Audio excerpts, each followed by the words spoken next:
Bismillahirrahmanirrahim. Assalamualaikum warahmatullahi wabarakatuh. Perkenalkan, nama saya Muhammad Aceh Maulana Ibrahim, mahasiswa Universitas Pancasakti Bekasi. NIM saya 2892150 Prodi Manajemen Reguler Plus. Mata kuliah Aspek Hukum dalam Bisnis. Dosen pengampunya Bapak Muhammad Rosidi SEMM. Baik, di sini saya akan mempresentasikan tugas ujian akhir semester aspek hukum dalam bisnis tentang topik pembahasan. Poin pertama, wajib lapor tenaga kerja. Poin kedua, program jaminan sosial tenaga kerja. Bagian pertama, saya akan menjelaskan wajib lapor tenaga kerja.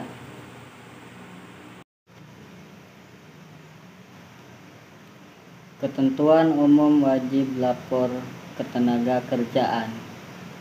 A. Undang-Undang Republik Indonesia Nomor 7 Tahun 1981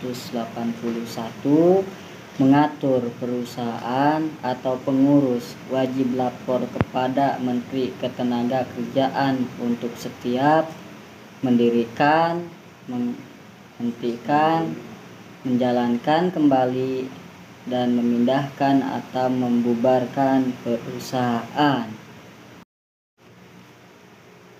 Tujuan pelaporan adalah yang pertama, bahan masukan bagi pemerintah. Yang kedua, menetapkan kebijaksanaan di bidang ketenagakerjaan.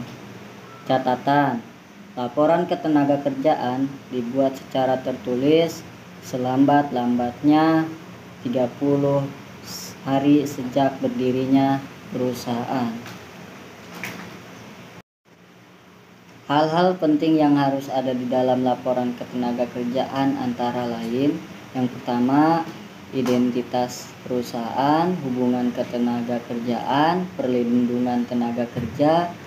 Yang keempat, kecepatan kerja. Catatan, laporan ketenagakerjaan ini wajib setiap tahun dibuat dan dilaporkan sehingga perkembangan ketenagakerjaan di sebuah perusahaan menjadi terpantau oleh pemerintah.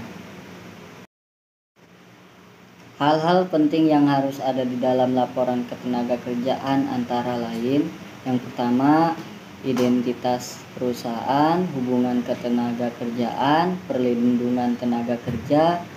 Yang keempat, kecepatan kerja. Catatan, laporan ketenagakerjaan ini wajib setiap tahun dibuat dan dilaporkan sehingga perkembangan ketenagakerjaan di sebuah perusahaan menjadi terpantau oleh pemerintah.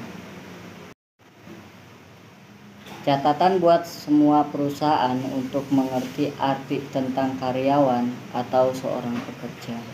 Sayangnya, banyak pekerja mau menerima begitu saja pendapat yang dilontarkan manajemen karena mereka beranggapan bahwa bahaya di tempat kerja merupakan hal yang lumrah. Padahal penyebab sesungguhnya kecelakaan kerja adalah kondisi bahaya yang ada. Mengendalikan bahaya langsung dari sumbernya adalah cara terbaik untuk menjaga keselamatan dan kesehatan kerja.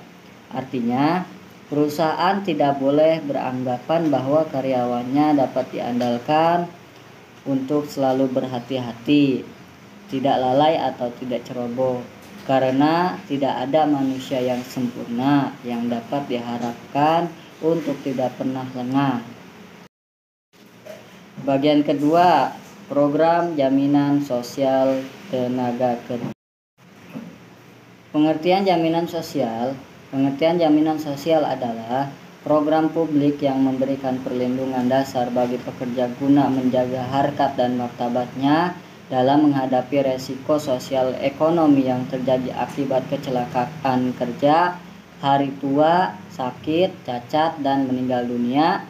Jaminan sosial merupakan program yang melakukan pembiayaan sendiri atau self financing, di mana pembiayaan tersebut merupakan kewajiban pemerintah, pengusaha, dan pekerja atau tripartite. Kepesertaan dan pelayanan jam sostek. Yang pertama, wajib JKK atau JK dan JHT untuk perusahaan dengan minimal 10 tenaga kerja atau upah minimal 1 juta rupiah per bulan. Yang kedua, wajib JPK untuk perusahaan yang belum memiliki program kesehatan atau standar kesehatan lebih rendah dari dasar JPK.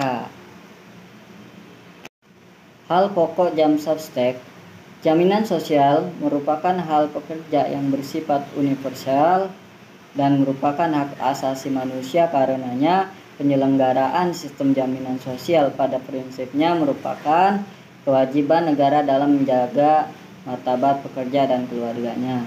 Penyelenggaraan program jam sostek pasca Undang-Undang Nomor 3 Tahun 1992 mengalami perkembangan baik dilihat dari kepesertaan, iuran, dan jaminan, namun perkembangan tersebut belum optimal. Terbukti masih terdapat perusahaan wajib belum daftar atau PWBD, perusahaan daftar sebagian atau PDS baik upah maupun tenaga kerjanya. Sekian dari presentasi saya yang saya jelaskan, kurang lebihnya mohon maaf. Wabillahi taufiq wal hidayah. Assalamualaikum warahmatullahi wabarakatuh.